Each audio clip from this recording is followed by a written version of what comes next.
Okay, so we should be live. Okay, got it. All right, let's just hit record. Go to the cloud. All right, and Chanel, can you let everybody in?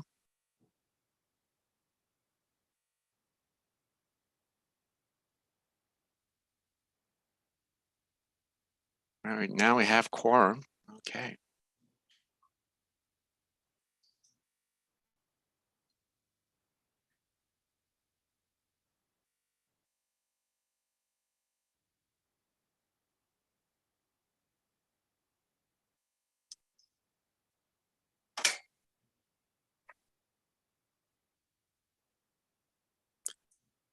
Hello, everyone. We'll just wait a few minutes before we start the meeting. Just waiting for a few more council members to join.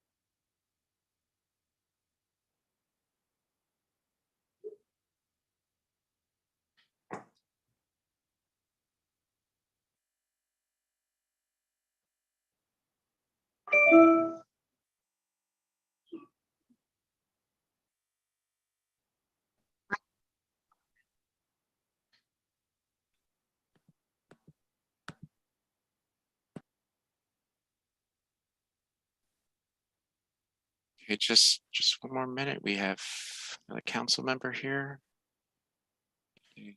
Lupe, you have co-hosting abilities now.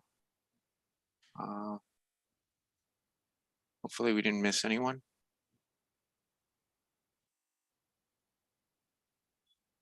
All right. Before we start, maybe our interpreters can introduce themselves.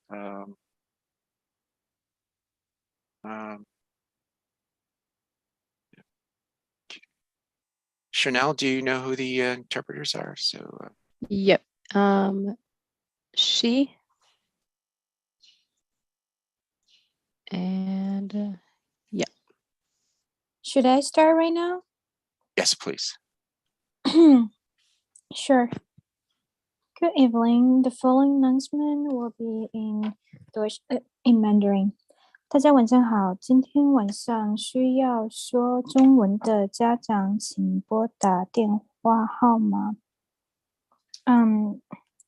347-966-4114，然后输入会议 ID 501-312-623，井号键。再说一次，今天晚上需要说中文国语的家长，请拨打电话号码347-966-4114，然后输入会议密码501-312-623，井号键。当你接通电话之后，请记得要关闭和静音你在电脑上的声音和话筒，然后要记得关闭你在手机上的话筒，这样可以把背景噪音降到最小。Thank you. I'm done. You may proceed.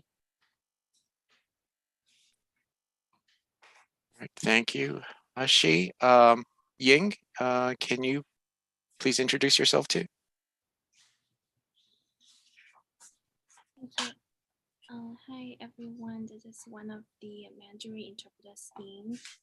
您好，各位，我是中文翻译颖。Thank you.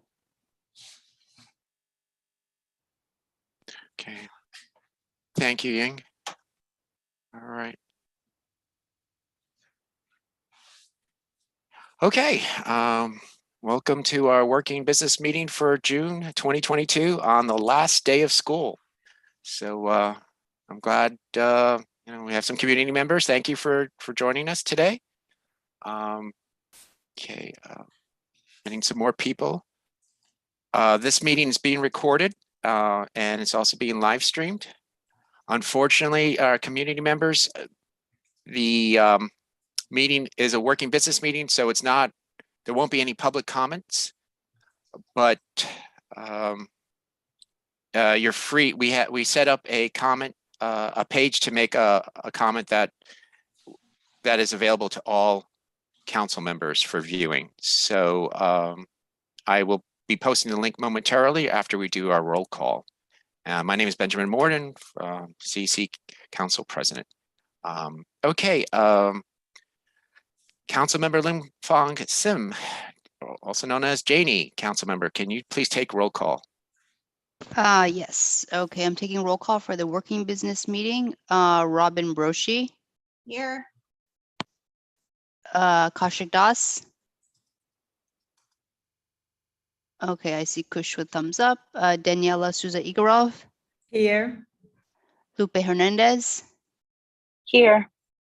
Robin Kelleher. Here. Chen Kwok. Here. Benjamin Morton. Here. Ushma Neal. Here. Lim Fong Sim is me. I'm here. Leonard Silverman.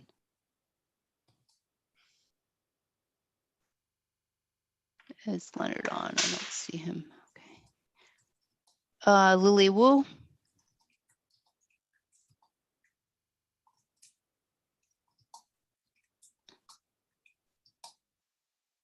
Okay, well, we have quorum. And Gabriella. Is she on? Gabriella Calabia? No. I Okay. don't see her. Okay. Before we move on to the treasurer's report, I have to make an announcement about our the reappointment of our superintendent, our community superintendent, Kelly McGuire, to I guess a term that starts in July 1st. So congratulations, Kelly McGuire. He's not on our call, but maybe he's watching this a live stream, and maybe he's partying tonight. Don't know, but well deserved. And if you have a champagne glass, I'll raise my virtual one to you. Congratulations. And we were blessed to have some strong candidates. Sean Davenport is now the superintendent for District 5 as well. So congratulations to you both. And enjoy your few days before we get back to business on July 1st. All right. So thank you for letting me announce that. Treasurer Chen Kwok, council member, you're slated to discuss our financials. Yes, I'll just share the screen. Okay. Oops.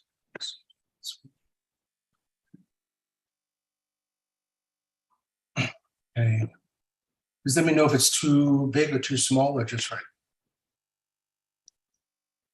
I made it wide so we can get an idea through the months, because this is really a May financial report rather than a June, because June is almost finished. But I did have estimates based on the expense reimbursements that have come in. That's based on June spend. So I put that here on the estimated. I've just updated it for the most recent expense reimbursement claims from Councilmember Das. So as it stands, I'll start on the left side. As we all know, we've had our budget approved and revised in March based on the categories, and we categorized certain of our expenses based on advice from our SGO, Sunny. Yes, Ezra, I forgot his last name, sorry.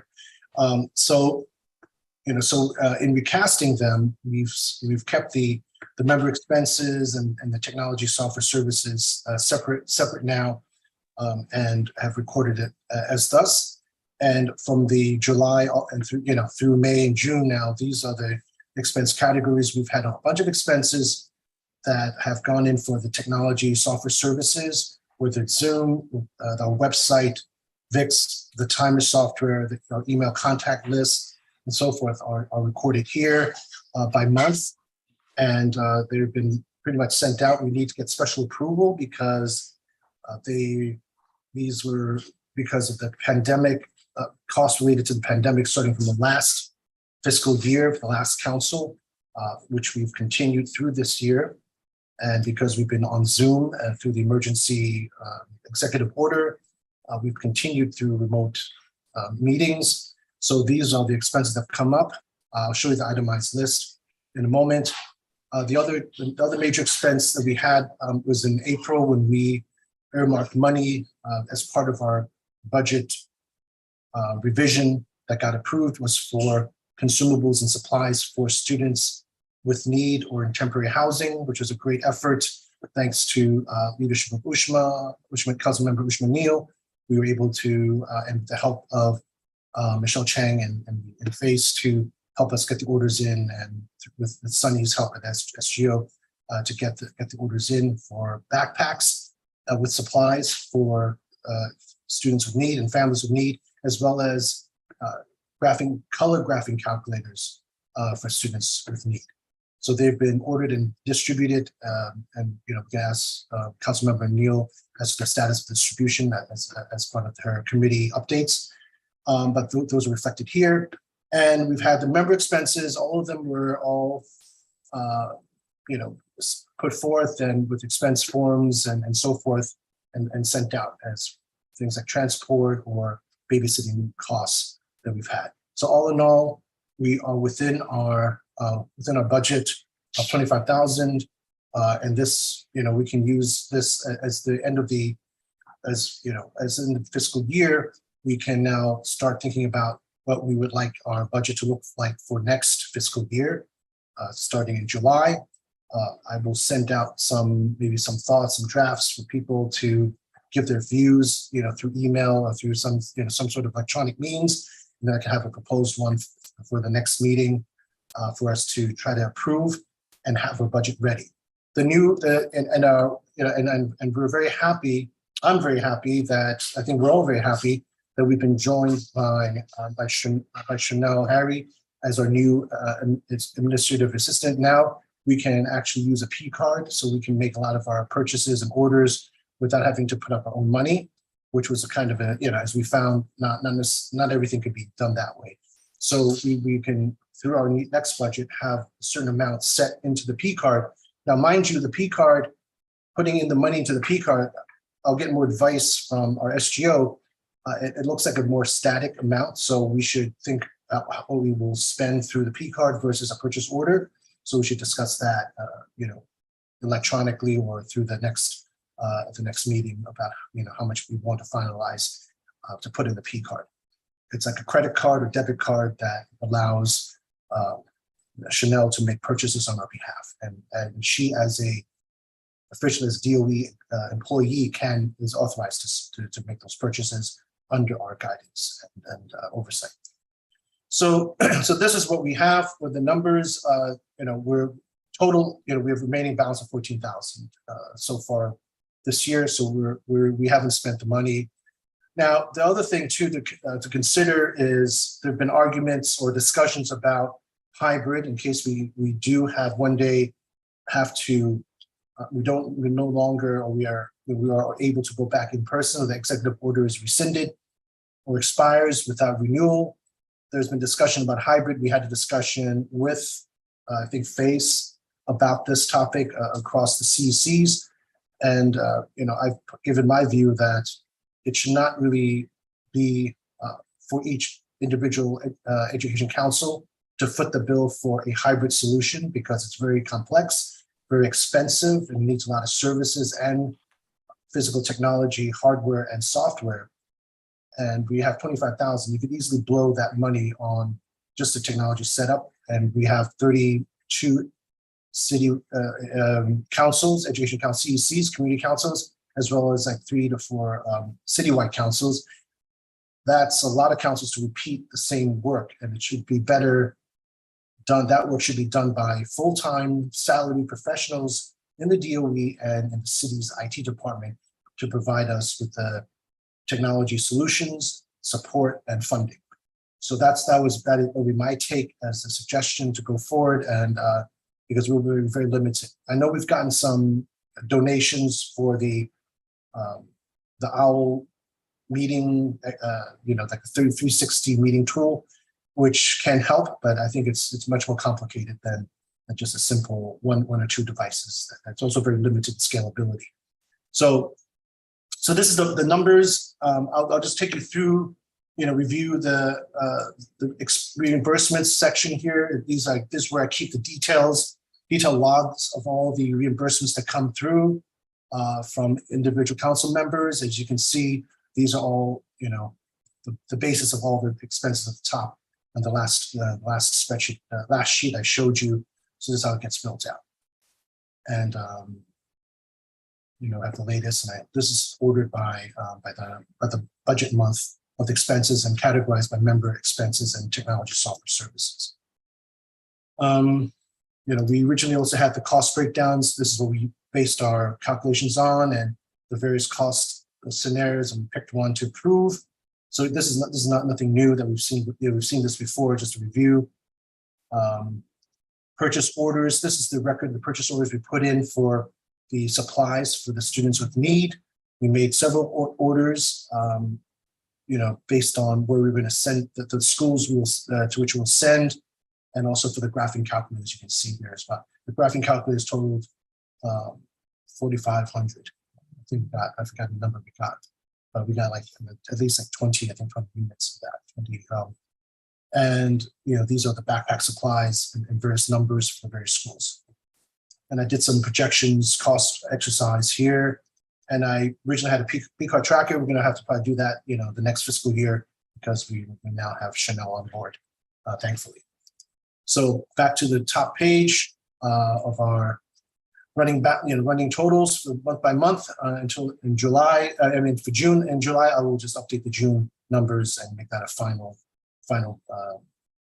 calculation for our closeout of budget for this fiscal year. Okay, does anybody have any questions?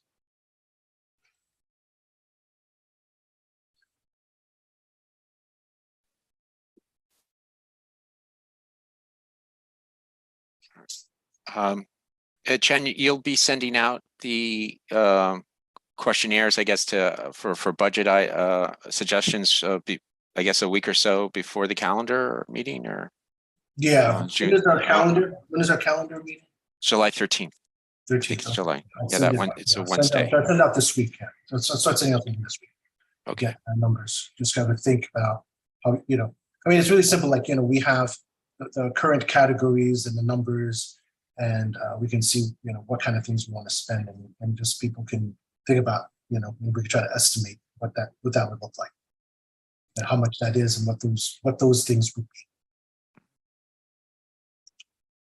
All right. Well, thank you. You did so much work on this. And I know also behind the scenes, Sunny's been helping tremendously too, with Chanel. And Yeah. Thank you. I mean, thank you, Chanel and Sunny, if you're listening. Yeah. So, okay. And we saved about $2,200 by not doing Zoom webinar, just using the regular Zoom package. So, but I don't know if we can do that if we do hybrid, though. I'm not sure how that would work. If we can think about that. Yeah. All right. And we may need also notebook computers for each person if we had to do hybrid too. It depends on the solution. Yeah. Depends on the solution. Yeah. Yeah.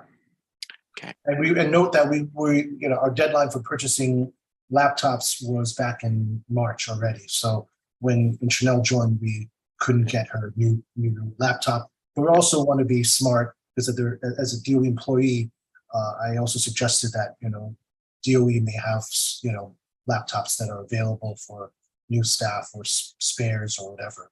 And I hope that she had something to use in the meantime.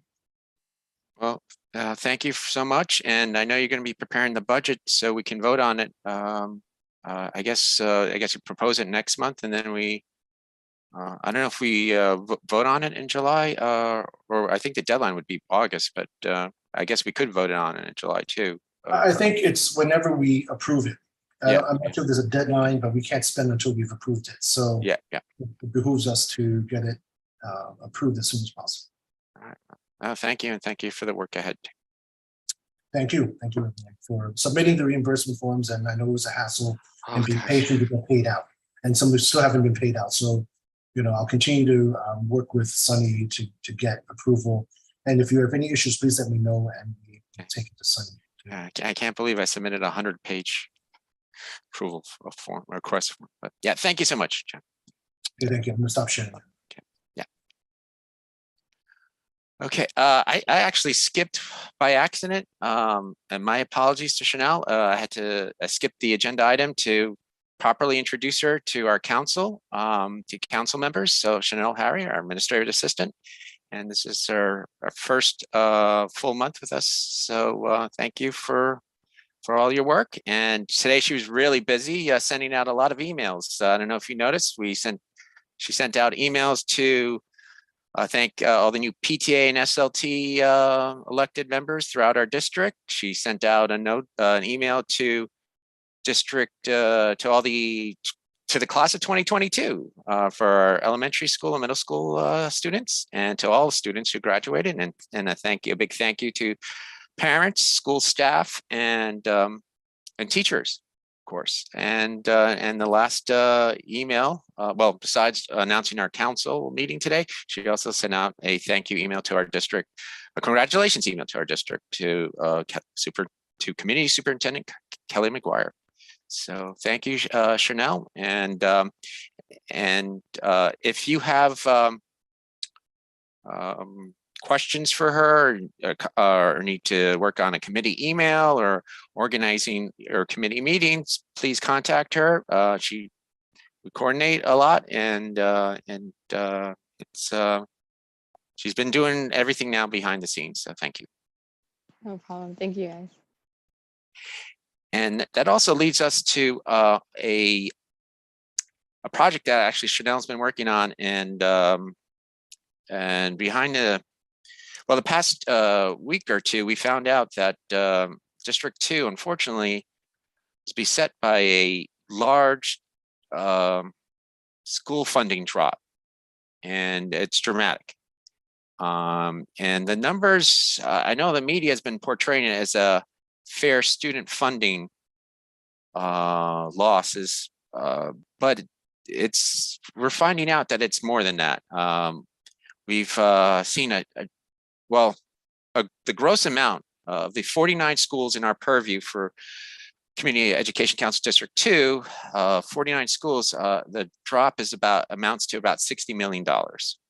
And of the $60 million, a huge percentage of that comes from federal funds, ARPA and CRRSA.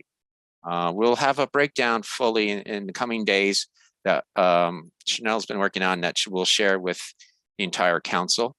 And we're planning to have a committee meeting. That's one of my goals, is to have a committee meeting to discuss this and to invite all PTA members and SLT members to discuss the plans of what they're doing to address this, because this is dramatic. And we've had a brief discussion with our superintendent, Kelly McGuire. This was before his announcement by the chancellor today. And he confirmed that the numbers that we were looking at were accurate, and principals are trying to devise ways to how to deal with this, because it's dramatic. So, I know it's been reported in the media that there's been a citywide funding budget reduction of $215 million in the city budget, but the direct is about 6. And I know this is just a working business meeting, so unfortunately we're not taking comments from the audience, but I know John Keller from CB6 has written a letter to some elected officials, and that this is a dramatic loss, and we have to do something about this as well. So if council members, if you have suggestions, ideas, or we can hold that to the committee meeting, but it is an agenda item on our working business meeting. Yes, Danielle? Yes, one thing that I want to say is that, the best way for us to not have these dramatic budget changes is not losing students and being able to attract more students. That is really the majority of what is driving these budget cuts. And also, of course, the loss of the federal funds that were for COVID, right? So they were always meant to be temporary.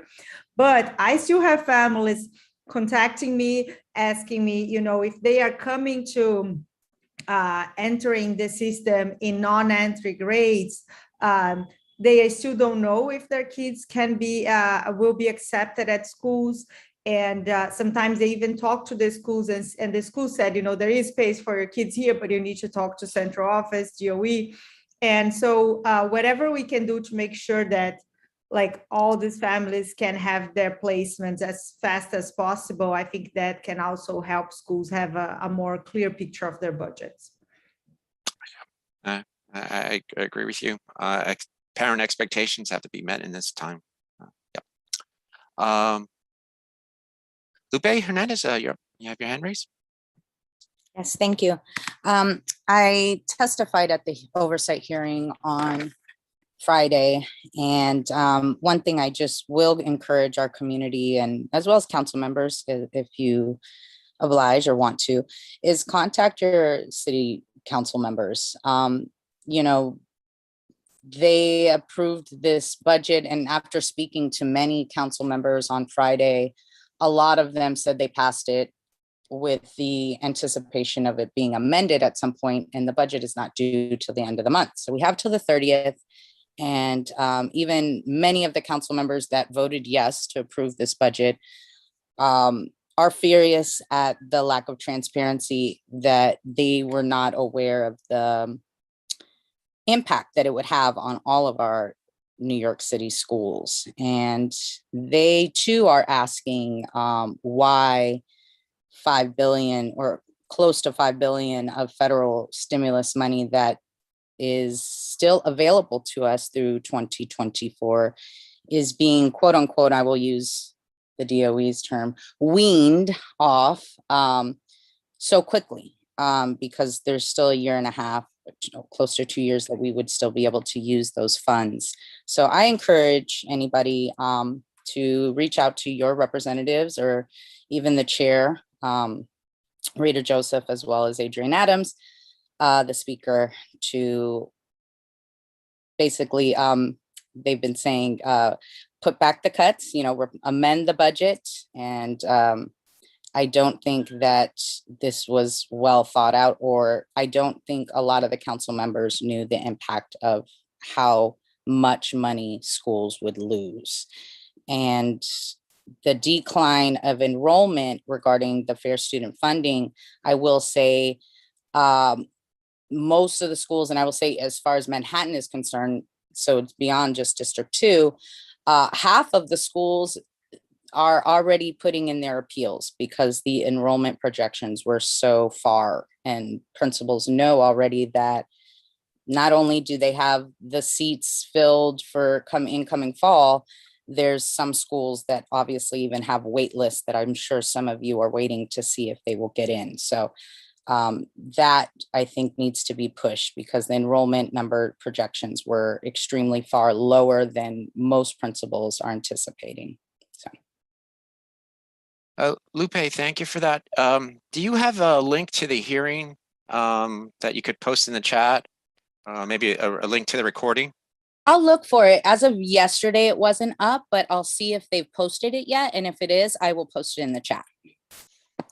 Thank you. And if it's not available, maybe when it does become available, if you can forward it to the council, so we could all watch. I would like to watch myself. I would appreciate that. Absolutely. Absolutely.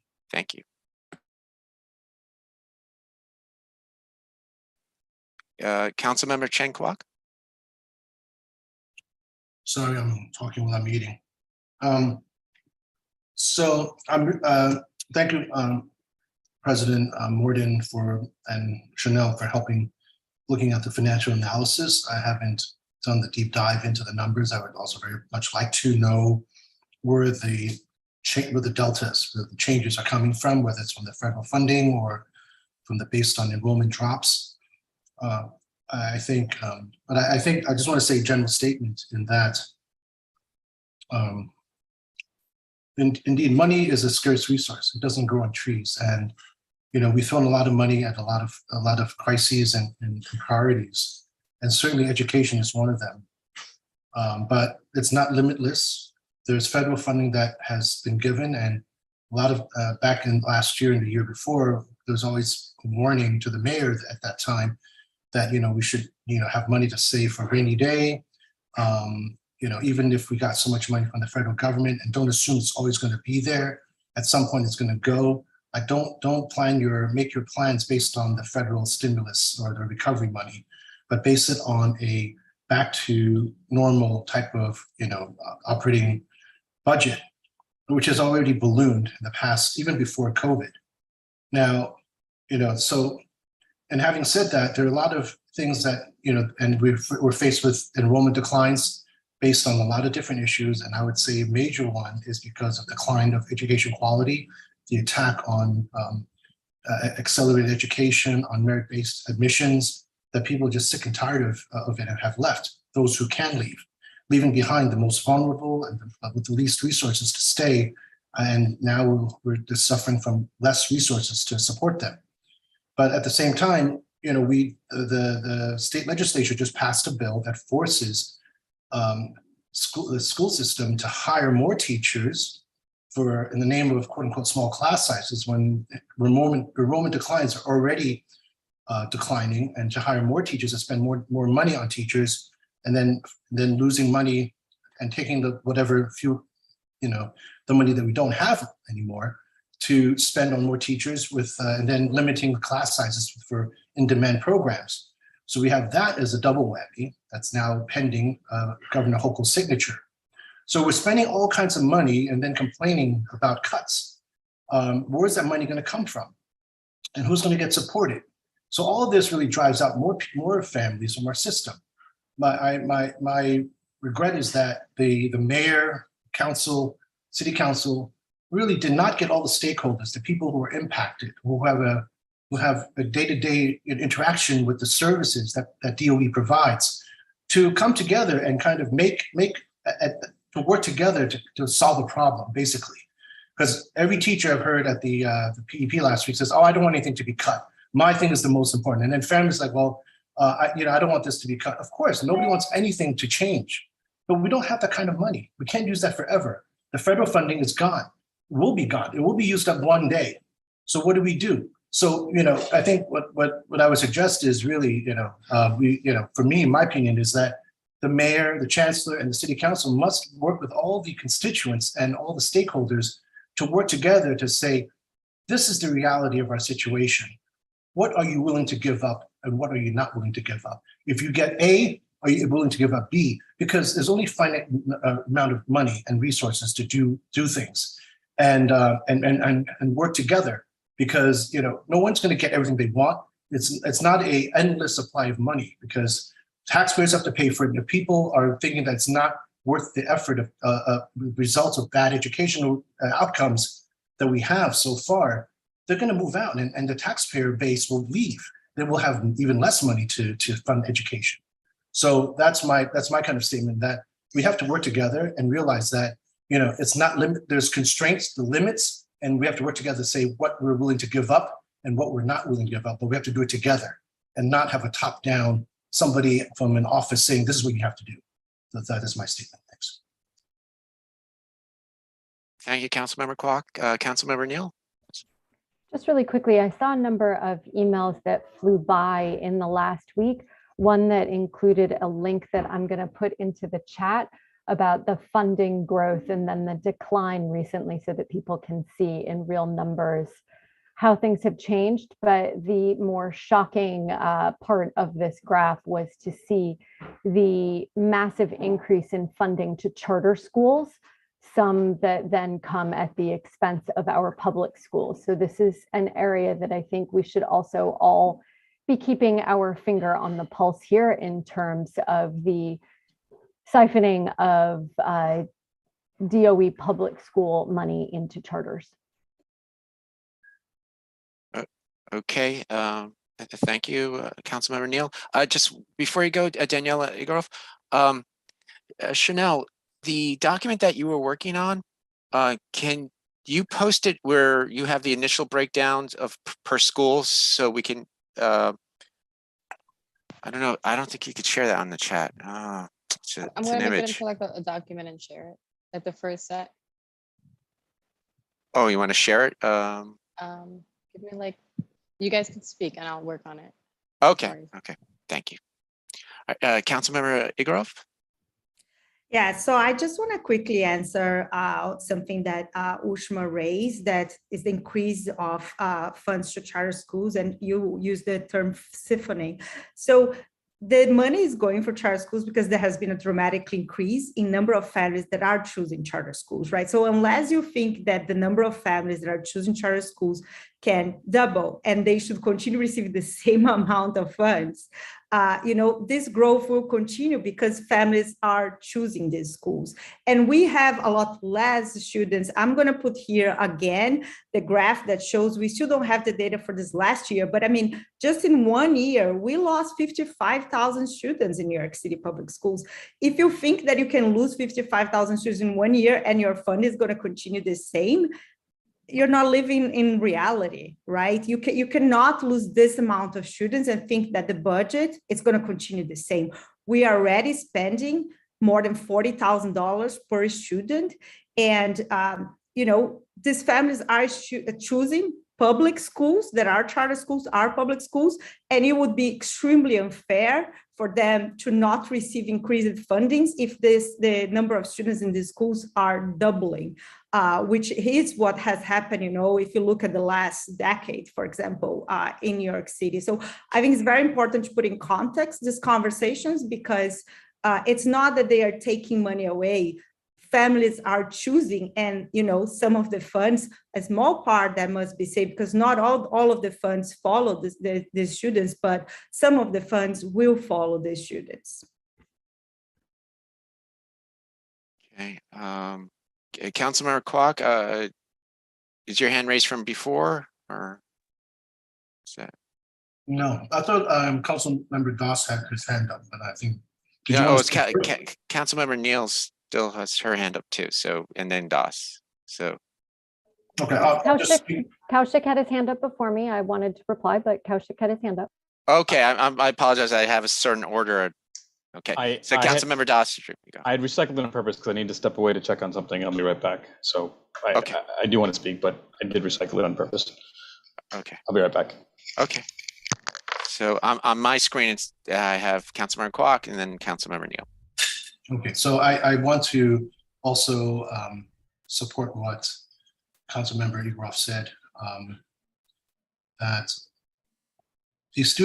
all students are receiving public education funds and it's similar to fair student funding. If my child goes from PS 111 to PS 40, the funding leaves PS 111 and follows there to PS 40. And if she so decides to go to a charter school, public charter school, that funding will rightfully follow my child to the next public charter school. So we are funding students' education for education services. It doesn't matter who's providing that, as long as it's an approved education provider. And so there is a false narrative that because funding leaves one school, we're taking away from public education. And that's false. It's the public education funds stay with the students and they follow the student where they go. So this is a very important concept that we shouldn't confuse. Thank you. Councilmember Neal? Sure. The funding does follow the student when that student moves before, October 31st, or whenever that cutoff tends to be. The point that I'm raising is that we are all here to represent D2 schools that do not include the charter schools. I am going to go blue in the face to continue to fight for funding for the schools that we all as a group represent. That does not include the charter schools. I would like to draw attention furthermore to the other link that I put in, that the charter school network reflects only 14% of students in New York City, and that yet the per student funding for those children has gone up as opposed to the vast majority of students in the district that we are representing. Okay, thank you, Councilmember Neal. Councilmember Doss? Hi. Yeah, a few things numbers wise. I was looking for the chart on charter school enrollment. I agree with Oshima that we should represent kids that are in our district as opposed to charter schools. However, I think what Chen had pointed out, and I also agree with, or if this is not what he was saying, I'll say it. The fact of the matter is, charter schools, DOE schools should do better than charter schools if they get the fund, if they are to receive more funding. There is, I think, intentionally a little bit of a competition system that was put in place. I don't know when it was put in place, but I think it was enhanced by Mayor Bloomberg. I don't agree with everything that he did, but that is a system. I do believe in competition, and I think our public schools have failed in that regard. And so to the extent that funding flows out of our system and into charter schools, which have, I think, comparatively done better, and comparatively done better in COVID, I think it's a realistic expectation one should have. One could lobby for our schools as opposed to charter schools, but that is a reality that's happened. I'm looking at a Post article where it says enrollment at charter schools went up 7% in 19 to 20, and they were down 3% in 3.3% in New York City schools. To expect that to have no financial impact is false. Furthermore, I keep hearing the number that there's $5 million of federal funding that hasn't been applied. Just so that has to be used by 2023 to 24. That's $5 billion, you mean? $5 billion, yes. Yeah. That's so they have 2 years to spend it. We understand what those numbers mean. That's $2.9 million per school, because it's divided by 1,700 schools. I'm just looking at our D2 budgets. It looks like the average school went down by 2.3 million. So if you want to use that $5 billion to completely reverse the budget, you'd have to use almost all of it right now to completely counteract that. Of course, we could do that, but to say that there's tons of money sitting around is false. There is a limited supply of money, and it doesn't solve our full funding gap. Also, let me switch back to charter schools for a moment. I think why the charter school issue is relevant and why there has been money flowing out and why there have, more importantly, have been families flowing out of the public school system to the charter school system. We brought this up before. I know there's been people deny that we're losing people because we're losing GNT and because we're losing screen middle schools and because we're losing screen to high schools. Again, I would point out, the chancellor agrees that there are disproportionate drops at the kindergarten, 6th grade, and 9th grade level. That's not meaningless. Furthermore, I had pointed out more than once that charter schools have actively campaigned at the fact that GNT has been in disarray for the past 3 years, and they've received a ton more students because of that. Success Academy, where my daughter went to school for 2 years, they have an active campaign that says we do GNT better than district GNT. They've had it for years, and they stepped up their campaign in the past 2 years in response to the uncertainty around all our accelerated education. So you could say that we don't have the precise data that we're not losing students because of these programs. Okay, I guess, but when there's just that combined with the story that's being told and funding leaving and students leaving the charter schools and the campaigns that they're using and disproportionate enrollment drops at kindergarten, 6th grade, 9th grade, come on. Great, we don't have the precise data, but that's pretty damning. So that people ask all the time why we focus on these things. We focus on these things because that's what parents in our district, that's what we believe parents in our districts want. They voted with their feet, and we're trying to give them more of what they want so that enrollment doesn't drop. So we have funding for all these classes so that our district can work and our school system can work. That's the whole chain of events. You want to focus on individual pieces, they're connected. I'm sorry. Thank you, Councilmember Doss. Chanel, Harry, you have your hand up. You can share. Yeah, I have the spreadsheet if you would like me to share it. Can you just copy and paste the amounts maybe into the For- chat? Okay. And let's see if that works out. I mean, if it's legible. You don't have to do all the amounts, but like just the 22 versus 23 numbers, 2022 versus 2023. So they can see the differences per school. Okay, so this is just for 2 schools right now. Okay. I think it might be better if I just share the screen because it's gonna. Oh, come up okay. different. Okay. And people could do screenshots if they want. Okay. Are you able to share screen? Yep. Great. Okay, so these are the schools, the total budget for 2022 and 2023, the loss, percent loss, fair student fund for 2022, fair student fund for 2023, ARPA academic recovery for 2022 and 2023. So these are the loss for student funding and for ARPA, the loss for it. There is some gain for fair student funding, but most of it are losses.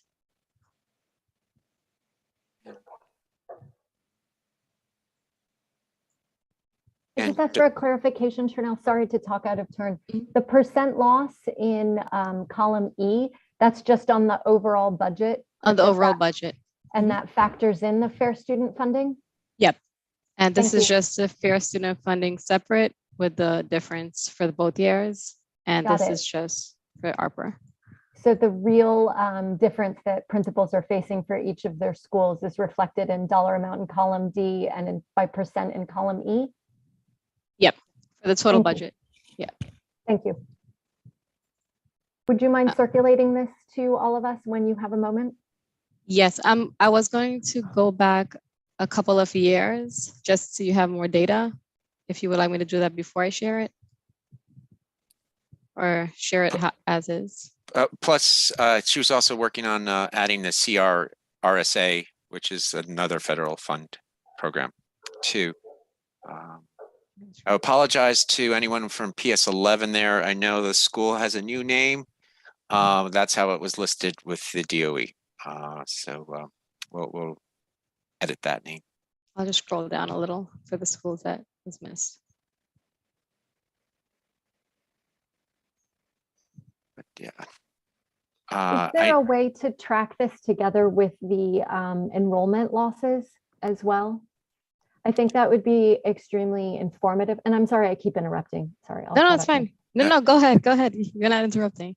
Yeah, I can add it. Yeah. I feel like that would be extremely informative to look at, you know, a Great. school that has lost 40% of its budget. If they've also Mhm. lost 40% of their enrollment, I think that while none of it would be palatable, it would be somewhat more understandable for all of us, especially as we might focus on lobbying for our own liaison schools or together as a council for some of these schools that have lost such a massive amount of money. But being able to see the enrollment differences would also be extremely helpful.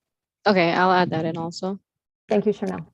No problem. That was part of the plan, the original plan, to add the enrollment numbers plus have the numbers go back 5 years because they were inflated by the federal programs too. So to get a better understanding, yeah, if we went back 5 years, so it's important. Councilmember Lim Fong Sim, Janie, yes. Yes. So the budget numbers that we have here, do you know, is this based on the current projection? So the following question is, as if a school has a large wait list and they start accepting people off the wait list, does their percentage decline? If there is a decline, gets smaller? Is that the way to think about it? You know, that's why I want to have a committee meeting, because we need someone from the DOE to answer that. I know some Got it, questions okay. can be answered by the superintendent, but we're going to, and I would love recommendations who we should try to invite to a committee meeting from council members. You can put in the chat or you can email me. But this is, you know, that's a huge question, you know, and also maybe we need someone from the Office of Student Enrollment, so where some of these schools are going to hit the most, maybe if there's a wait list there. So maybe. So Janie, what was the question again? High school equivalency. Yeah, so the question was, are the numbers that we see here based on projections? So you pick a school, they have a projected incoming class size. So if that is the case, then they'll have a number in the spreadsheet. But if they have a large wait list and they start clearing people off the wait list, if they have a decline, will that decline go down? That's kind of the first one, because it goes to the point where what I've been hearing from principals is that, yes, I'm going to have a shortfall. It is pretty big, but I think it's going to get a little bit smaller because I'm clearing people off the wait list. So I'm trying to get an understanding of the algebra in terms of, did they underestimate the, kind of the allocation of students, or is it the case that the wait list was actually much larger than expected? There's both the pieces can move. So I'm just trying to figure out, kind of what the metric is.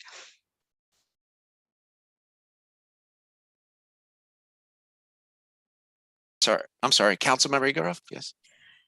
Yes, I think Oshma's suggestions is very important for us to see the change in enrollment. And my suggestion would be to not just see the last year, because the budget from last year was already, it didn't feel the loss of enrollment of the year before, right? Which was the big loss of enrollment, was not actually in the last year, was the year before. And some of the federal funds kind of prevented that budget impact of happening on that year. So it gave us kind of a year buffer. But I think what Jenny says is so important. I'm also so curious about that, Jenny, because I think that some of the placements have been so late now, and people are still waiting, and so the family that I mentioned that I was contacted me today, like they've been talking to, I think, DOE since April about transferring their students, and they still don't have an answer. And I don't understand why people are still kind of waiting and these things have not been processed.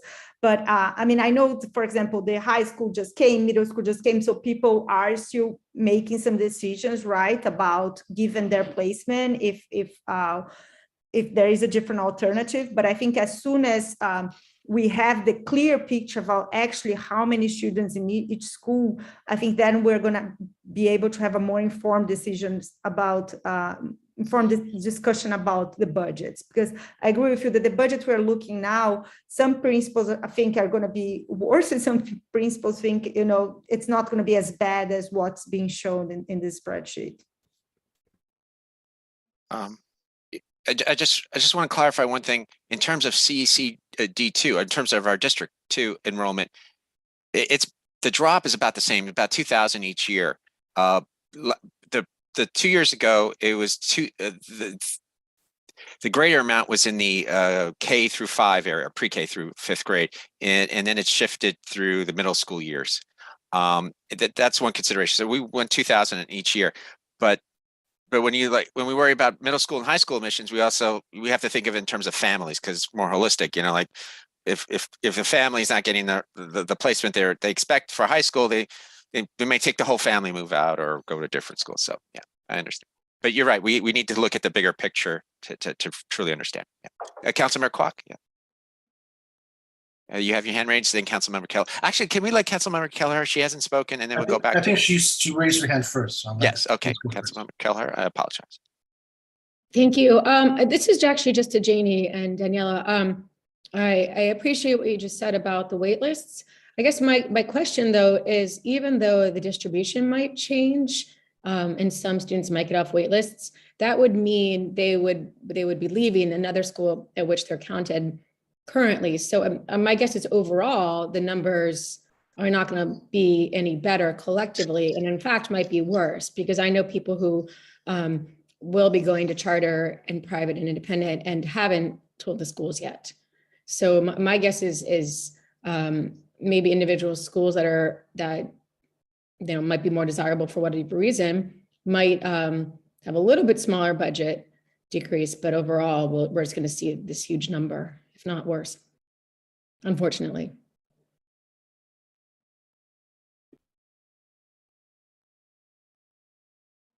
very true. We don't know what the numbers are yet. It's I don't want to put our family district coordinator on the spot here, but if she's heard anything anecdotally about enrollment, or maybe you'll be able to share next month or the following month, please let us know, and welcome back. We're so glad to see you. But if you hear anything, please let us know. I mean, basically, I'm hearing a lot of my child didn't get into a high school more than middle school, which is what I hear every year. And people are just, they're ready to pick up and leave. I mean, there are some people that have been here years, have been really strong parent leaders, but there's no alternative for them and they need to put their children first. So that's what they're deciding to do. Hopefully next year, things will look better and there'll be more opportunities for students to go to a school that they're a better match with. All right, thank you, Jennifer. Sure. I know I see someone in the community with their hand raised. This is a working business meeting. It's a public meeting, but we don't have any public speaking sessions. I'm going to put into our chat again. If you have any comments you want to submit to us, you can submit it to this form.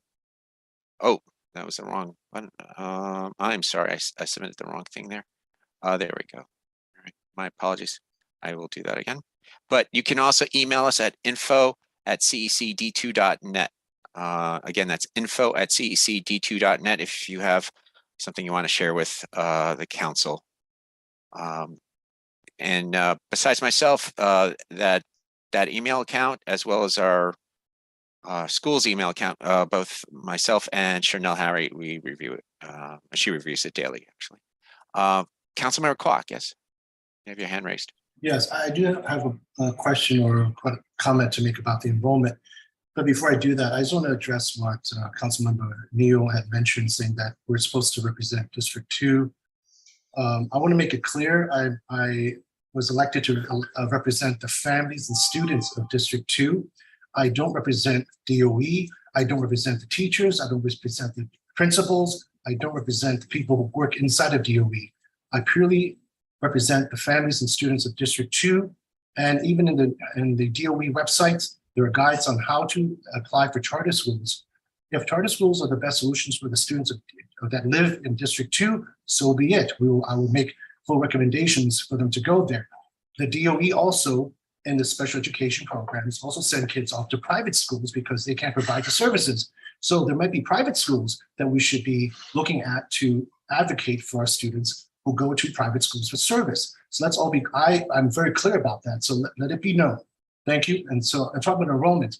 Now, last meeting, at the calendar meeting, I had asked Superintendent McGuire about the waiting list because, it's one thing to know about the numbers and the enrollments and the projections, but we need to also ask about their intentions and the methodologies, because there's a big shortfall of schools that have, between their own projections and what DOE projected for them. And often it's much lower number given by the DOE.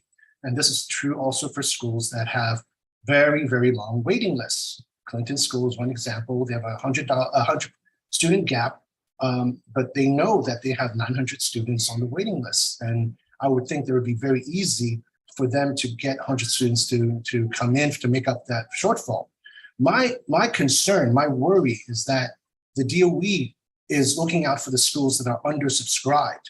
And we should make no assumptions until we can confirm with Chancellor Banks that indeed that the waiting list for the highly in-demand schools, oversubscribed schools, will indeed fulfill their enrollment numbers, the shortfalls, with a long waiting list. And not as I worry that they're simply keeping the enrollments low. Maybe they use some kind of rounding off an average across all schools, the shortfalls, and distribute them so that the undersubscribed schools will have students on the waiting list who are forced or given,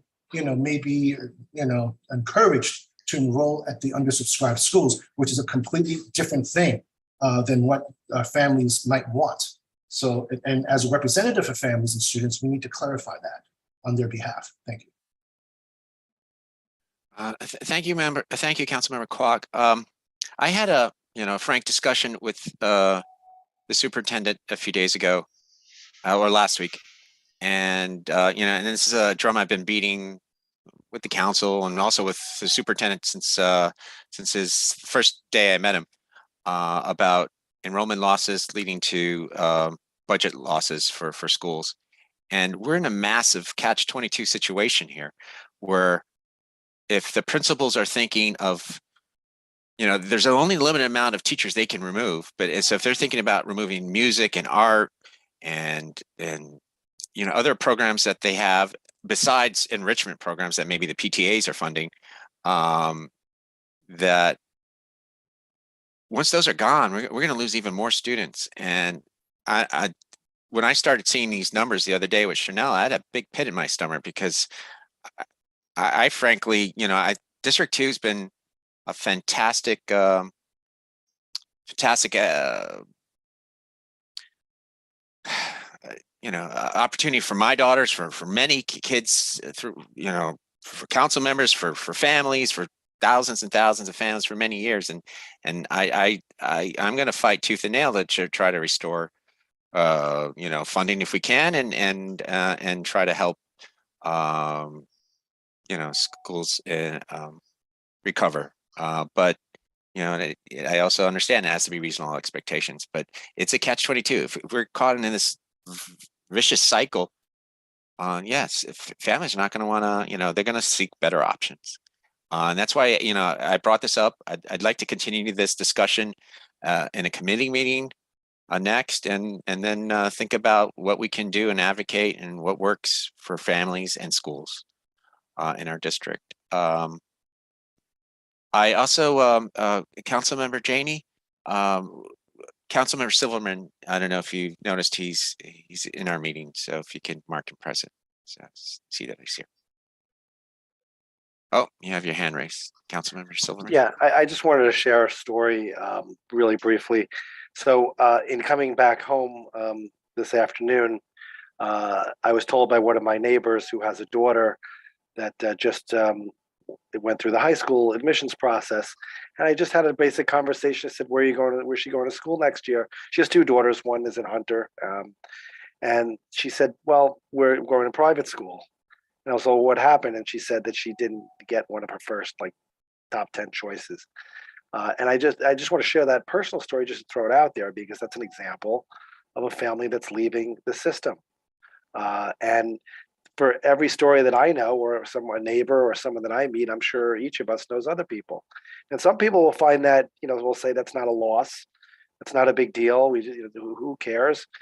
I think it's a huge loss. And I do think it's a big deal. And as people have been speaking, and I know I missed the first part of this meeting, but as people have been speaking, it's a real loss for our district, and it's a loss in confidence in the system. And and the worst part about it is it's just sad. It's just really sad. And it was so unnecessary. It's being done for the wrong reasons, and it's not helping anybody out. And it's really letting the parents of this district, and in the city of New York for that matter, down.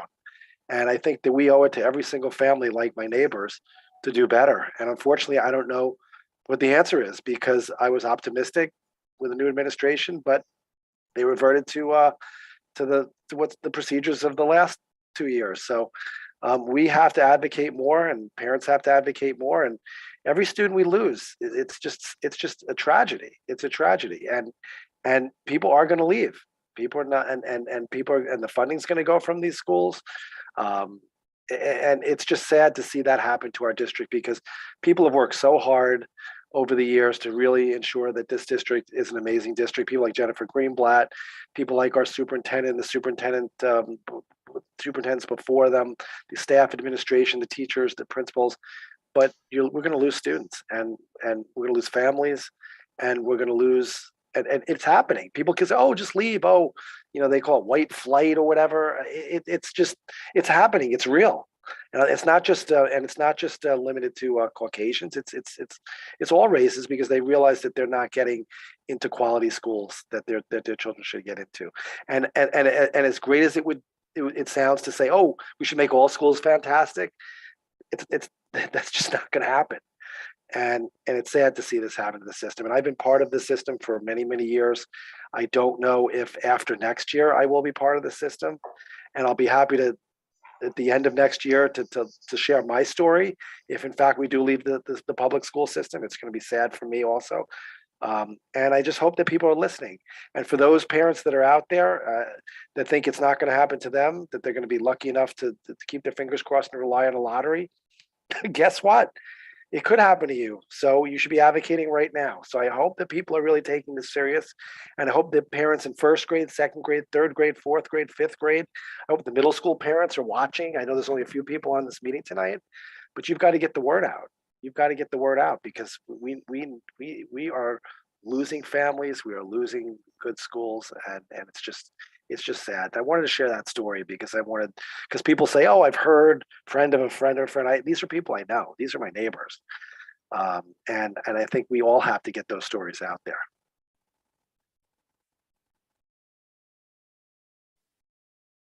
Yeah, it's difficult to hear this. Thank you for sharing that, Len. All right. Next agenda item.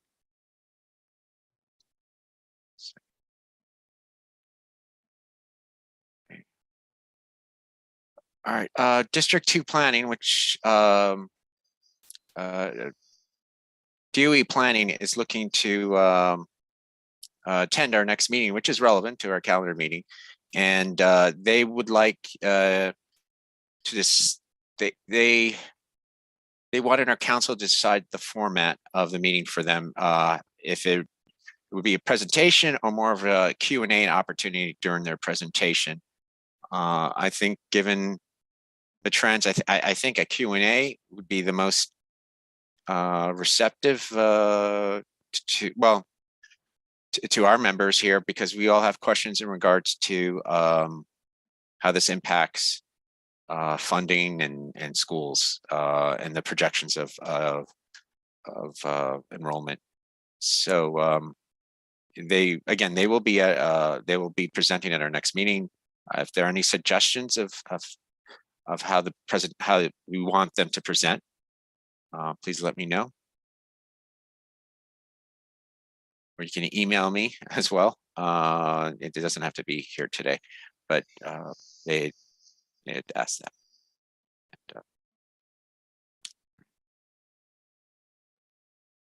Okay. All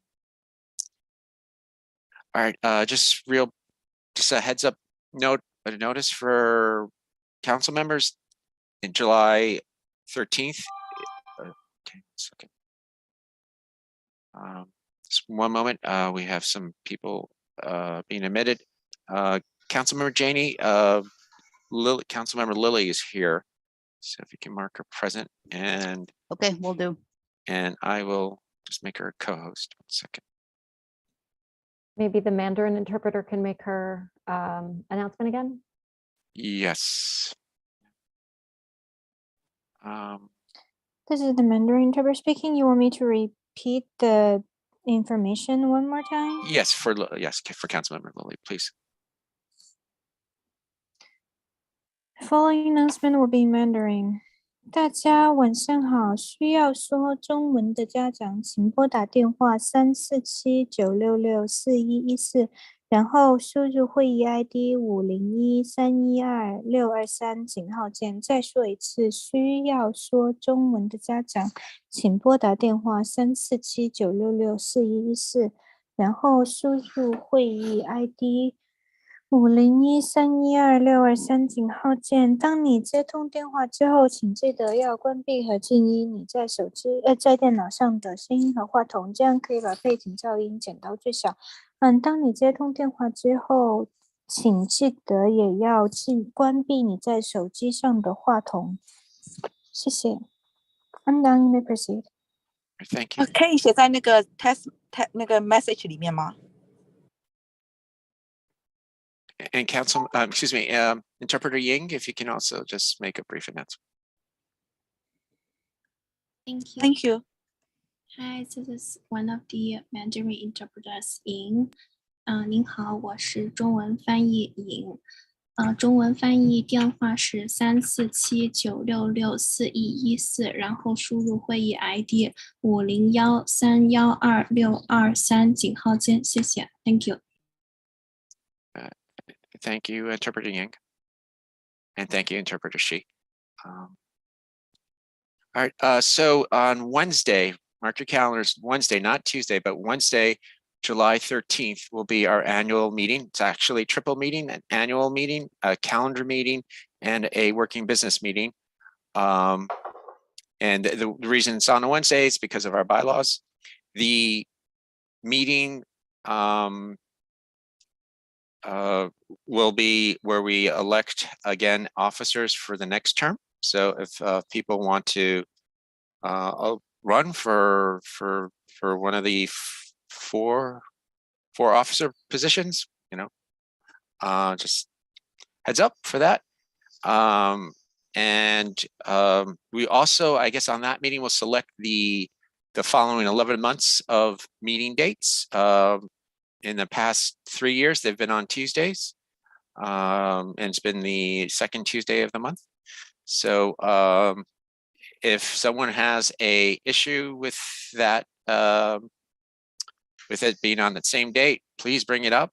You know, so we'll Administrative Assistant Chanel Harry will look through all the dates and we'll have it posted during our meeting. And hopefully, if you have other dates or suggestions as opposed to Tuesdays, you know, we'll see what the council members decide. But it's a good for us to. It's worked in the past to have it stick to a similar schedule.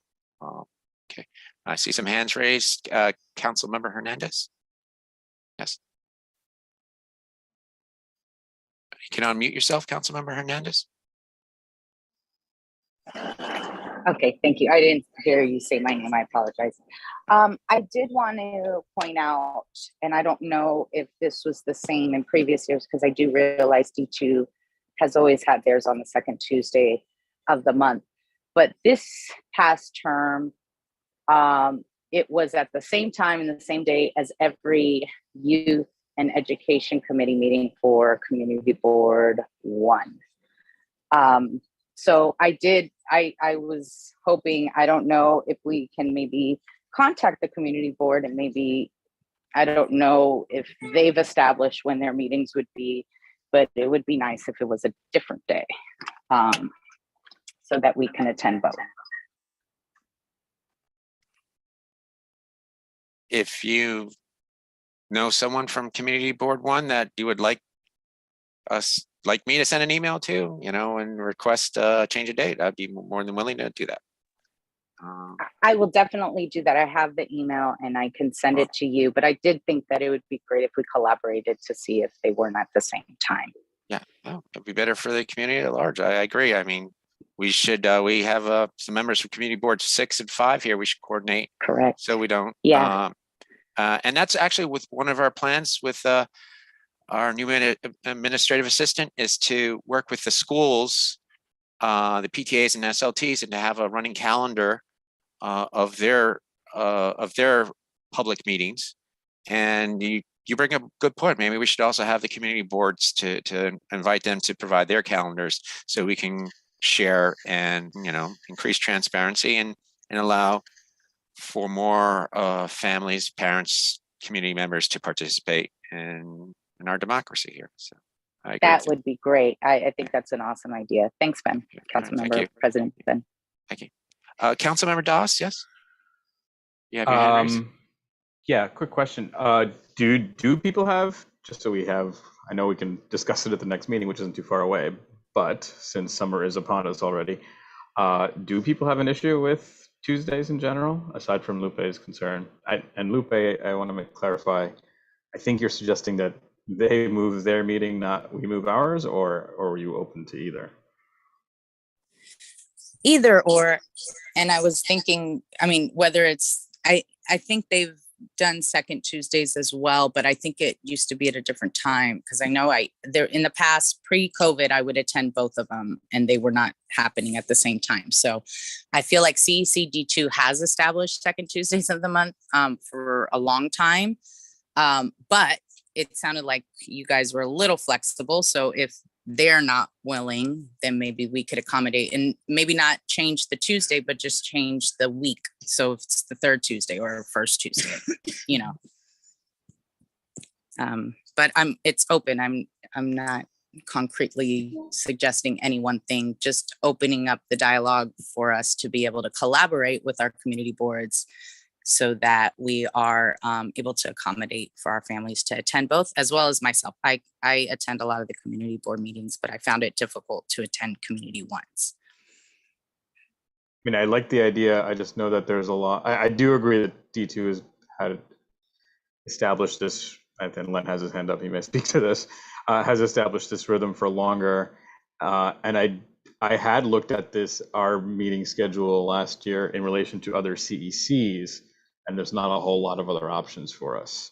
If we move hours by any day, we end up colliding with CCHS or District 1 or District 2, District 3 rather, which other people do have students in, including myself. And I do know there's a lot of community boards out there, so I also find it's going to be hard for us to move to a date to not conflict with the community board, especially given I think we've avoided many other CEC conflicts and PEP conflicts. I think it was President Lincoln and also Barnum Bailey say can't please all the people all the time. So something to that effect. Councilmember Silverman, yes. You can please some of the people all the time and all the people some of the time, but not all the people all the time. Yeah. I think that's how it goes. Yeah. I just want to say we can consider some changes to our bylaws and meeting dates, but the reality is there's so many different things, so many different, as was pointed out, there's so many different community boards, so many different CCs, so many different organizations that not just school related organizations or community organizations, private organizations, PTA meetings that are held sometimes in the evenings. There's always going to be conflicts, and it really is a question of prioritizing this, I guess, over other things. But it's really difficult. It's hard. There's only so many days in the week. And it's tough. I mean, unless you wanted to pick Sunday afternoons, we're going to run into conflicts on almost every single weekday. So I just want to throw that out there. No Sunday afternoons. I will have to deal with some big family issues if that happens. But yes, Councilmember Kelleher. Yeah, I just want to basically echo what Len said. I too attend CV meetings, and I don't think we should be adjusting our schedule. I think we should invite other boards to come to our meetings, but I think we should be firm on our dates so that we don't seem like we're biased toward one and neglecting others. So that's my feeling. And I think the Tuesdays have gotten into people's heads and they're used to that arrangement, and it's worked out well. We do that with our ability, and we have the second Wednesday of every month. And that way, if anyone can't attend, it's never seen as a personal affront. It's seen as a conflict that that person has to deal with. So I think the regular meetings like this and the way we do it at our two of my schools, same situation, and it's worked well. Thanks. Thank you, Councilmember Kelleher. All right, if there are no other comments, we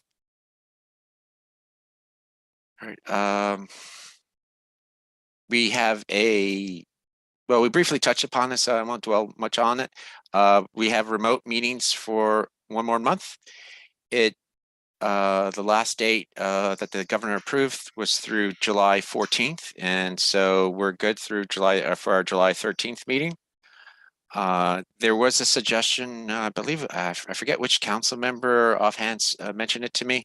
I apologize, but since we have a packed agenda for our annual meeting, which is on July 13th, and then we have our calendar meeting, which is on July 13th, and we historically haven't made our council business meeting for many of the calendar months this past year the suggestion was to make a motion and vote for July 14th to be the alternate date if we don't get to our calendar meeting on July 13th, so we can have it remote, our working business meeting on July 14th. Otherwise, it may not be remote, it may be in person.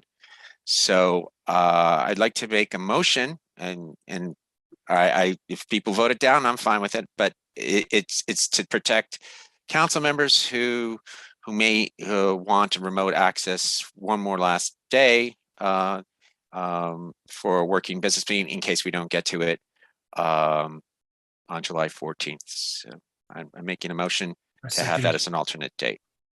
I second the motion. Can we just have a discussion of that before? Yeah, then if we have passed the motion, now we can have a discussion. Sure. No, I only wanted to say that I'm willing to put more than even money on the fact that there'll be another extension, certainly through the end of the summer. But that being said, I'm fine with voting for July 14th. I just wanted to, I have a feeling they'll probably extend it again.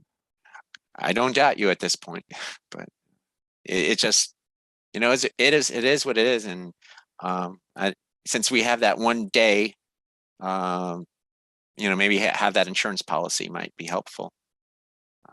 Are there any other thoughts about that? It makes sense for us all just to hold the time on our calendars. Yeah. Councilmember Doss? You're muted.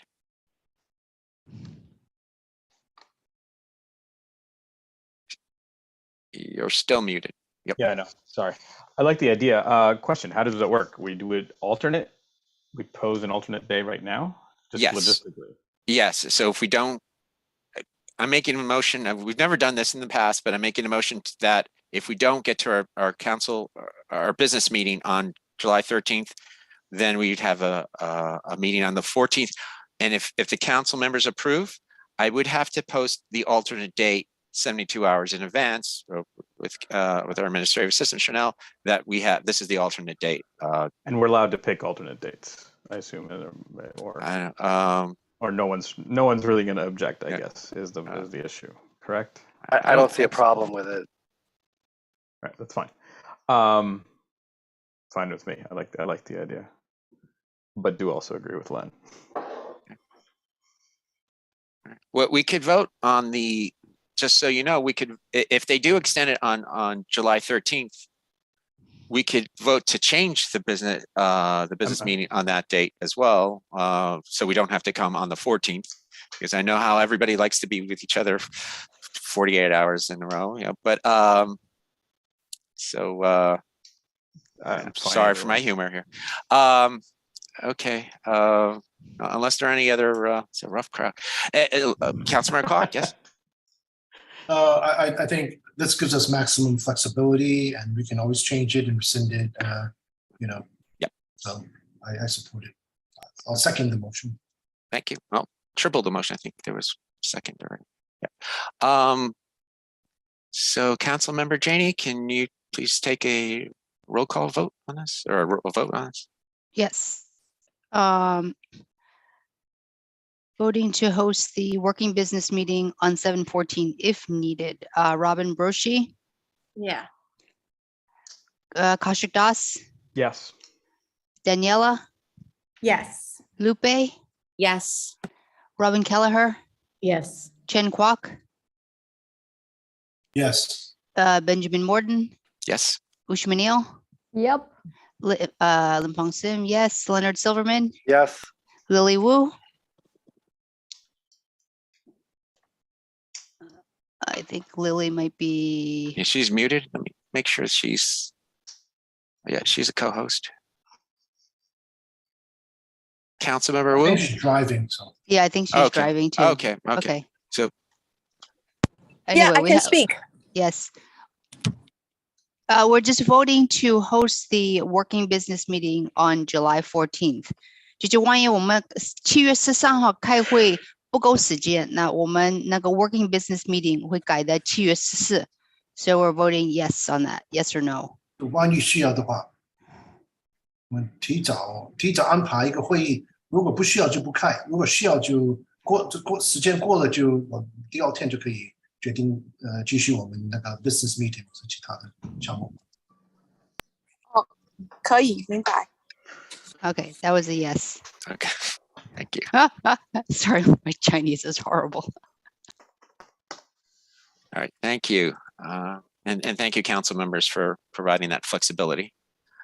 Okay. All right, the next agenda item is scheduling a bylaw committee meeting. I was, excuse me, our FACE liaison, Michelle Chang, notified me the language used to be able to provide the hybrid option. Not saying that we're going to do a hybrid option, just to be able to put that in the bylaws in case we want to do a hybrid option. And I was hoping, Councilmember Silverman, I know we have lots of things that we could change in the bylaws. Give me some dates. Is there a certain date that you guys want to do, like the week after the 14th? Is there any You want to do it possibility? before the 14th? Yes, so we can, Sure. before the 13th, so we can then have the wording, at least for the hybrid part, at our 13th meeting, and then it has to be on display. So we need to meet like 24 hours in advance of the 13th meeting. So How we about can, July 7th? July 7th. Does that work for people? That works for me. We Theoretically, don't need July a quorum. 11th, July 11th, July 7th, 11th. Do you guys want to just? How about July 7th? Let me just check my calendar. 7th is a Thursday. The 11th is a Monday. July 7th works for me. Yeah, we got a thumbs up from Councilmember Igorov. 11th would be better for me. 11th would be better for you. 11th work for you, Councilmember Igorov? Or? Yeah, we got a thumbs up. All right. Well, can we get a few? Can we at least see if we can get more than 3 people? We have 4 now. We have 4 now. I can do both dates. I could do 7th or 11th, but I would actually prefer the 6th, if that matters. Oh, you had to be like that, right? Yeah. You know. Now we know where this reputation comes from. Okay. I can do both the 7th or the 11th, but I'd prefer the 7th. All right. It's fine. How about the 7th then? Do we want to go for the 7th? We seem to have Ben and. Well, we lose Councilmember Kwok then. Oh, we're gonna lose you. Yeah. Jen? Well, that's So- fine. Why The just 6th. Let's go for the 6th. No. Basically, that week is pretty bad because I'm with It's a- family. It's the July Yeah, 4th week. I got problems too, but I mean that's fine. I mean, you guys want to do the 11th? I mean, can you make it, Lupe? I mean, on the 11th. I know you said it's not better, but Yeah, I'll be there. okay. All right. All right. So So that we, gives us 5 or 6. so Come on, wait, y'all what want did to we come on. what did we decide? Did we decide this the 11th then? I mean, All right. so Yeah, let's what do do the we? 11th. So you want to just so we'll just schedule that meeting right now. Yeah. Or we'll just Right. we'll send out a notice if our wonderful new administrative, if our assistant can send. Yep. Chanel can send that out. Appreciate it. She's nodding yes, so I see. okay, great. How about a thumbs up, Chanel? Chanel.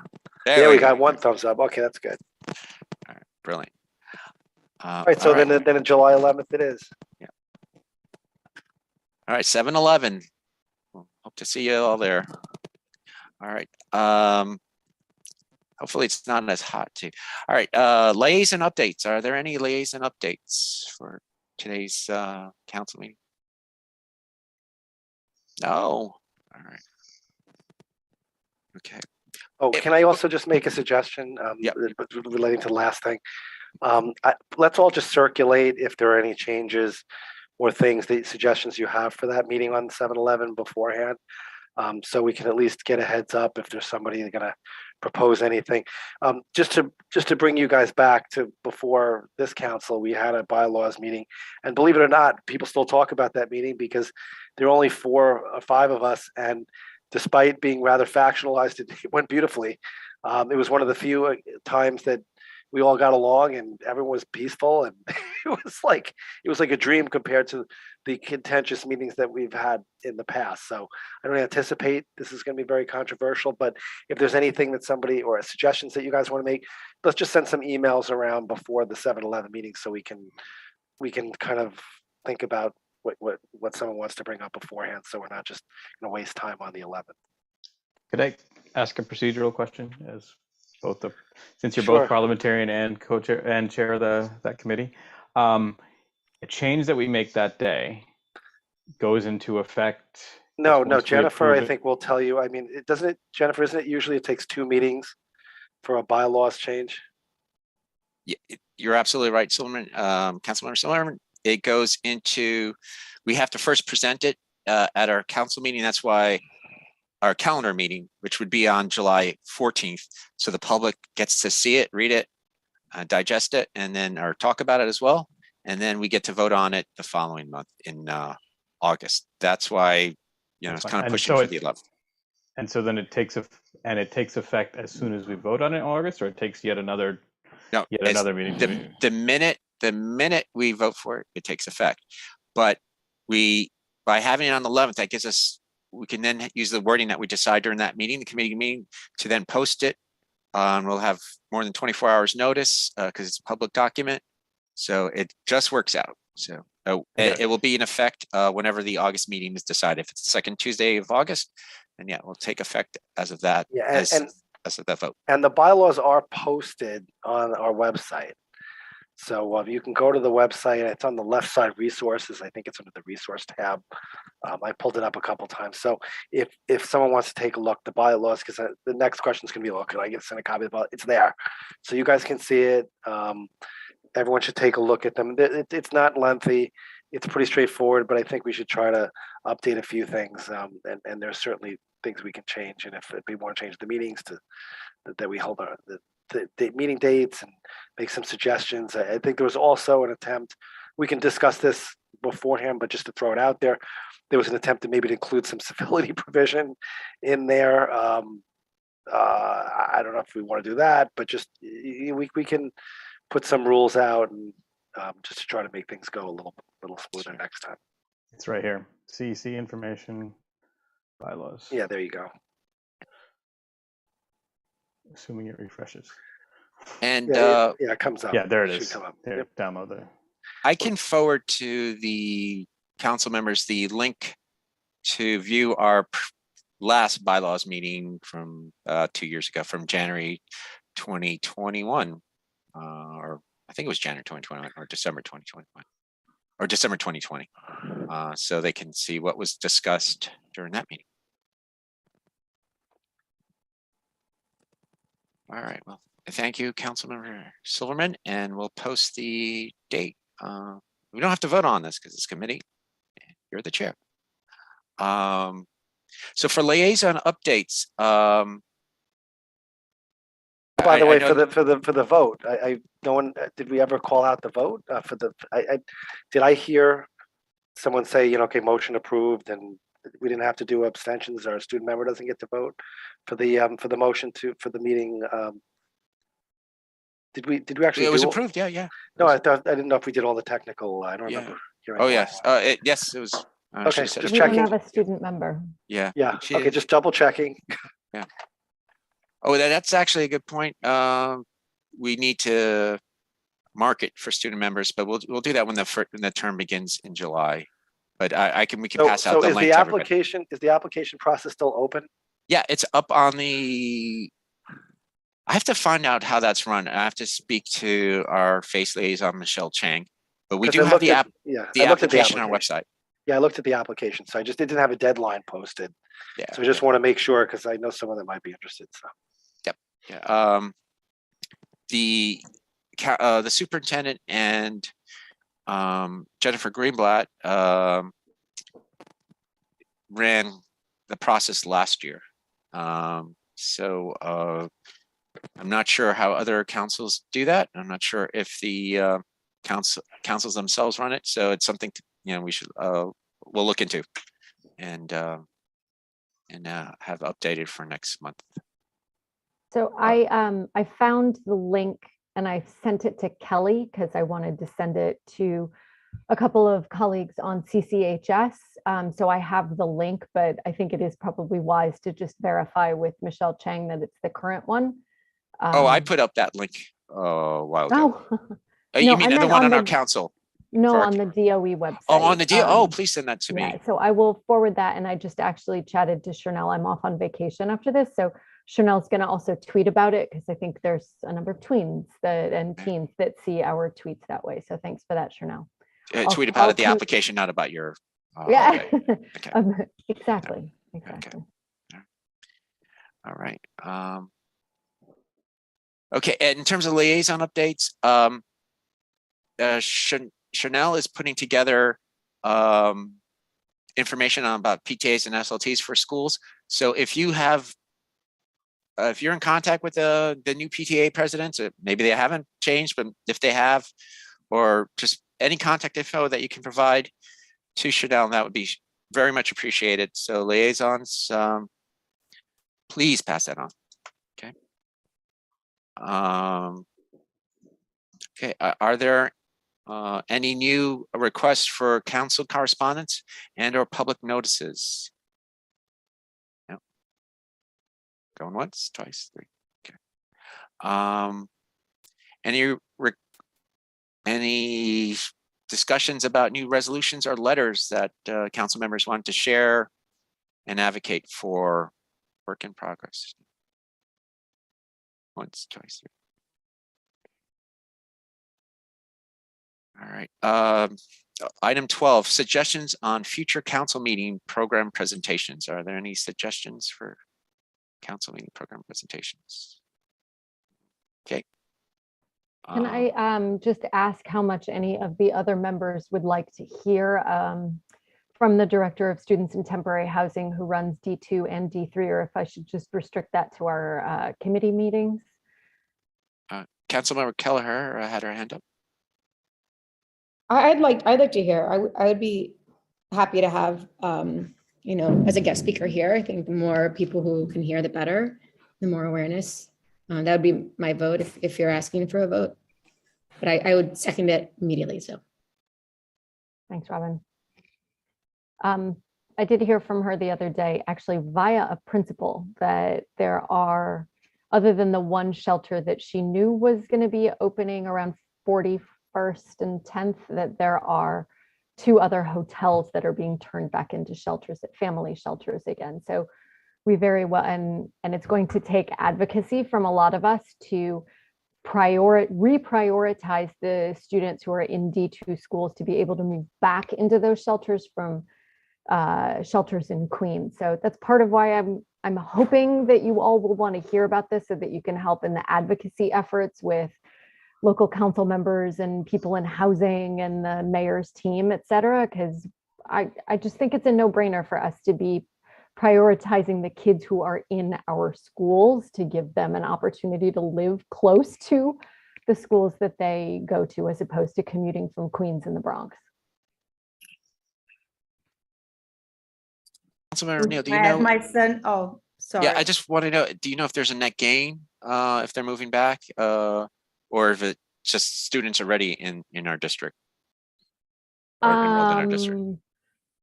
So the thing that Iris wasn't able to be able to tell me was whether or not they would prioritize those students. So right now I think there was an attrition of about 1,500 STH from D2. There still is a proportion. Yeah, I don't know what that number is. I think it's something close to about 1,000, but that is a guess. And it might be a conservative guess. There might be more, there might be less. But this would then prioritize the kids who are still in D2 schools but are commuting. That's what we're advocating for. And then if there are families that were not previously in D2 schools who then want to switch into D2 schools, it would represent a net gain in enrollment. Well, this is very relevant for many reasons. So, Councilmember Das, you have your hands up, then Councilmember Kwok, and Councilmember Garofio. So, yep, Councilmember Das. Question, did we actually, at one point you said there was an estimate of how many students had left D2 or D2 temporary housing? About 1,500 was the estimate. Is that, but then I thought you had at one point mentioned that that they might not be that bad, that they might still be in the district. I'm sorry. What I mean, I'm not criticizing. I'm just wondering where we stand, where we are on that. I think they're all bad numbers. It's just I'm just curious what the issue, where we are now. If you don't mind if I interrupt, it's that at the height of when we had as many shelters and hotels that were being used as shelters for families open, At the height, there was probably something on the order of about 2,500 students in temporary housing / in economic need. Well, this is not counting those in economic need. Students in temporary housing, there's about 2,500. That's down to about 1,000 right now. And that might be a ambitious estimate, because I know that we shed something on the order of 1,500 students into other districts or out of the system completely. And we don't know if it's other districts or out of the system. That is correct. It's right. The infrastructure for keeping track of these children is laughable and extremely deficient. And this is another area where we could use as much help on advocacy as possible. But yes, I was going to also raise my hand to say I like the idea of that as a presentation I would get behind for our larger meetings. Councilmember Kwok, you have your hand up. Yes, so that's great. I support having a presentation at our calendar meeting. I think it would be great to hear about other things like, I think, stability of housing near the school is so important. The other aspect is learning support for the students, because they are the most vulnerable in learning loss, and they're behind as it is due to no fault of their own. The other thing too is like they're usually not allowed to join after school programs with very, very labyrinthine rules that prevent them. They can't get. And the other thing is, in general, I think we need to be cognizant. If we want to advocate for, let's say, after school programs at the elementary school level, there are no school bus service for after school. I think that's a subtopic or separate issue, but that also ties in because then, there's no, for students to get home from after school, and the issue for students in temporary housing. I don't know all the rules, but they're also not able to take advantage of after school programming, which can be life-changing as well for them. And they're not at all given access to that or allowed to have that, seemingly, or it's very difficult to have it. So I would love to hear more about that. We spend hours talking about this in committee meetings. So yes, I'd be very happy for the larger group to get some small slice of this. So, all right, I will do what I can to work on getting someone to come be a speaker, perhaps at one of our meetings that is not taken up by elections and all of the other things. So August, September, October, something like that. Brilliant, thank you. Councilman Igoroff, you said mentioned, no, you're good. Okay. All right. So calendar updates item. Not that we've already discussed a number of calendar points, but our administrative assistant, Chanel, she has 2 calendars going, a public calendar that's on our website as well. And that also links to our council member calendars through our Google accounts through our website. And we also have a private calendar as well that Chanel's posting to both. And so if you have dates that are relevant publicly or privately, meaning just to our council members, please forward those dates to Chanel, and she will post it so we have access to and I guess you can also set reminders too, so we don't miss things. But I just wanted everyone to be aware of that. If you might have noticed that you might have 2 calendars now posted on your through your CECD2 account. Oh, and Chanel added her email address in the chat. So if you don't have that one, please copy and paste it. I also wanted, we didn't announce this because usually we announce, maybe we announce this more in our calendar meetings, but it's actually Councilmember Robin Kelleher had spoken Community Board 8, was it? About school safety, and I think he could share with us how that went. That was sure, yeah. Community reached out to me. They wanted to know more about our safety resolution, so I spoke at one of their meetings, and they decided while I was on the phone that they wanted to pass their own safety resolution, and they voted, and they literally piggybacked off ours and sent letters and passed it along to the chancellor and to all involved parties. The interesting thing about CB8 I found were there were a lot of students and young adults, which was very encouraging.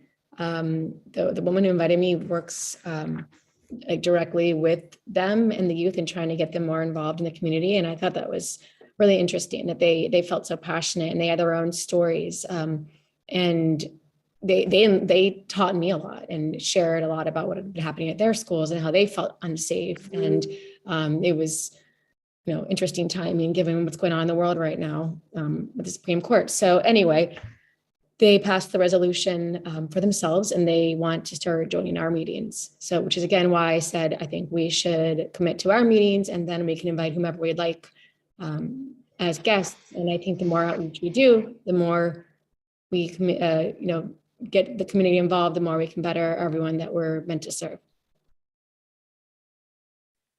Thank you so much for that. It's you know, it's just important.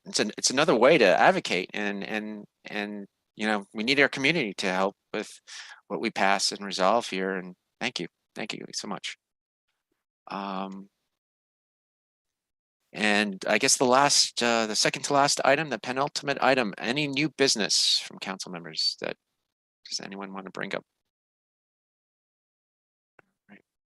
So, all right, before I make a motion to adjourn, I want to wish everyone I know we'll be meeting during the summer, but I still want to wish you a wonderful July 4th weekend and a wonderful end of the school year. And it's been a pleasure of mine serving with you all. Thank you so much. And I wish you all a wonderful break. Oh, thank you. Thank you, Frank Smith. And I make a motion to adjourn the final meeting of our first year of our term. Second. Okay. All in favor? Aye. Aye. Any nays? Any abstentions? All right. Thank you, Thanks, Ben. Ben. Thanks, Ben. Thank you. Thank- I'll work on my jokes for next month. Thank you. Thank were you, Council funny. President. Always. Thank you, all the families. Thank you. Thank you. Thank you. Bye. Keep joining. Bye. Bye. Bye, Lily.